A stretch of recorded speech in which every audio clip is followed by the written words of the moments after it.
Vous écoutez Samedi de lire avec l'auteur invité d'Amélie Boivin-Henfield au FM 103.7. J'ai toujours en compagnie des auteurs de conversation avec Romy et on va commencer avec le coup de cœur de Philippe. Philippe Lagarde, ton coup de cœur, c'est Ma vie de Charlie Chaplin, sa biographie. Oui, exactement. Pourquoi ce roman-là? Pourquoi ce roman-là? Mais pourquoi une biographie? En fait, ce que je peux lire dans la vie, je vais lire des biographies pour m'inspirer un peu de personnages. Étant donné que je suis en publicité, des personnages, j'étudie beaucoup les cibles, les gens et tout. Fait que des biographies, ça m'aide un peu par défaut à avoir la personnalité des gens. Puis ce que j'aime de Chaplin, mais c'est un idole d'enfance, là, Chaplin, depuis le début. Sa vie professionnelle m'a inspiré beaucoup par rapport à la variété de ce qu'il a exploité dans le domaine créatif. Tu sais, c'était pas juste un acteur, mais c'était un auteur, c'est un musicien, c'est un danseur, c'est un chorégraphe, c'est un cinématographe aussi, fait qu'il fait vraiment de tout. Donc, étant donné que maintenant, aujourd'hui, je suis directeur de création, ben c'est un petit peu ça que je voulais faire de ma vie, où ce qu'aujourd'hui, moi, j'exploite la photo, la vidéo, l'impression, le dessin avec Romy, mais le dessin un peu dans ma vie aussi. Donc, de base, c'était ça. Et puis, ce qui est inspirant dans ce livre-là, c'est que c'est sa vie à lui, mais écrit par lui. Fait que c'est vraiment sa vie selon ce qu'il a vécu, puis tout ce qu'il veut dire dans sa vie. Ça commence vraiment à l'enfance. Il a eu une enfance assez terrible, très, très pauvre. Puis, on sait aujourd'hui que c'est rendu un icône du cinéma, donc il a fait énormément d'argent. Mais c'est pas l'argent, c'est plutôt le succès personnel qu'il a pu avoir dans la guerre de sa vie un peu, où ce qui est parti au début avec sa mère qui était complètement rendue folle, à 6 ans, il mangeait de la soupe aux poissons, mais c'était des têtes de poissons. Puis il s'est rendu à fighter par rapport à son art, puis à croire en ce qu'il faisait. Puis il a fighté toute sa vie, il a bûché toute sa vie pour arriver à un résultat. Il s'est lancé même en politique. Il a été expatrié des États-Unis. C'est un fighter, tu sais, c'est vraiment quelqu'un qui est fort d'esprit, mais on le voit à travers sa vie aussi qu'il a fallu qu'il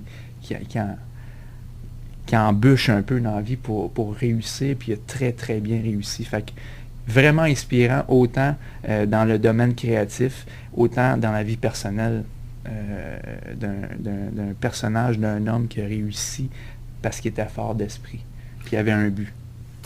Ça donne envie de le lire, hein? Je suis presque ému. Ouais, c'est ça. J'ai des larmes, vous les voyez pas, là. C'était beau, un beau moment de radio. Quasiment comme Michel Barrette cette semaine. Ah oui, c'est vrai. Et dans un complètement tout autre ordre d'idée, le livre de Mathieu, qui est un livre de Stephen King, qui est 22 novembre 1963. Oui, ben là, je tiens juste à préciser que je lis beaucoup de livres. C'est sûr, je peux être catégorisé tout de suite. Bon, il lit des Stephen King. Mais ça faisait à peu près 15 peut-être même 20 ans que j'avais pas lu Stephen King. Et je suis vraiment un passionné de tout ce qui concerne JFK, les années 50-60 aux États-Unis. Donc, c'était sûr que j'allais lire ce livre-là. Puis c'est vraiment un livre, premièrement, je retombe en amour avec Stephen King, parce que, bon, les gens associent beaucoup Stephen King à du surnaturel, ou bon, il y en a là-dedans, c'est sûr. Mais je le vois pas comme un livre de science-fiction, même si ça en est un à la base. Moi, ce que j'ai vécu dans ces là, c'est qu'il m'a transporté dans les États-Unis des années 60, mais vraiment, là, je lisais, puis je sentais quasiment le vent sur moi, puis le toucher, c'est super bien écrit. Pour faire un résumé de l'histoire, les gens se demandent c'est quoi l'histoire.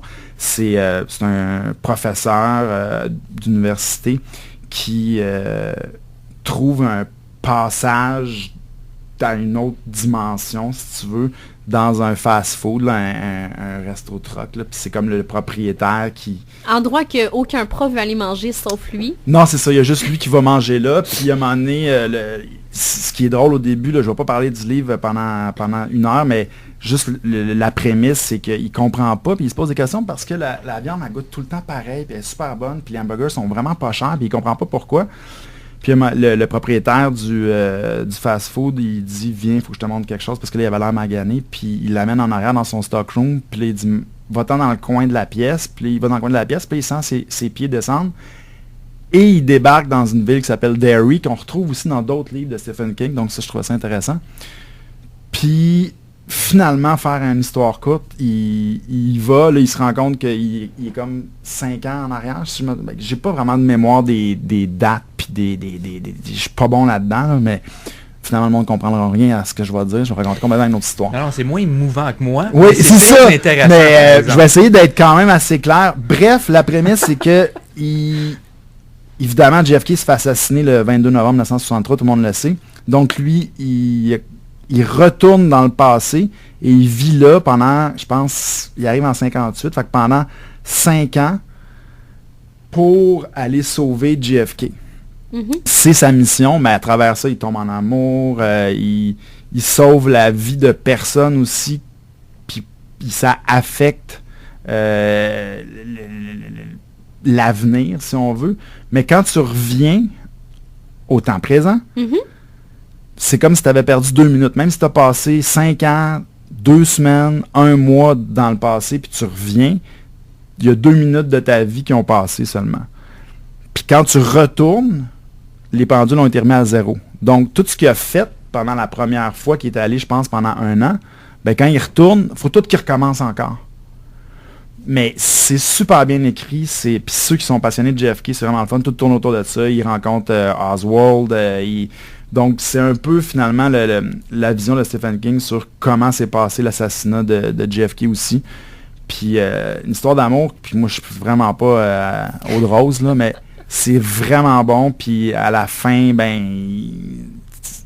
la fille qu'il a aimée dans le passé, il la revoit dans le futur. En tout cas, c'est pété ben raide. C'est sûr qu'il faut peut-être prendre de l'alcool pour le lire, mais ou pour m'écouter, là.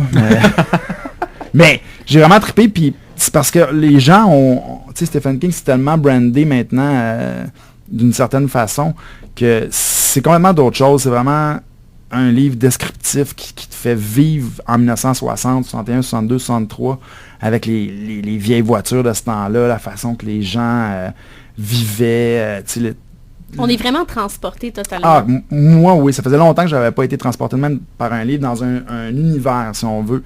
Puis c'est super bien écrit. Alors, on rappelle le titre. C'est 22-11-63, donc 22 novembre 63. Puis là, je vous dis pas la fin, s'il le sauve ou pas, vous le lirez. Merci Mathieu, puis Philippe pour ces belles suggestions. On se reparle dans les prochains instants. Moi, je vais vous présenter des livres que j'ai lus au courant de la semaine. Parfait.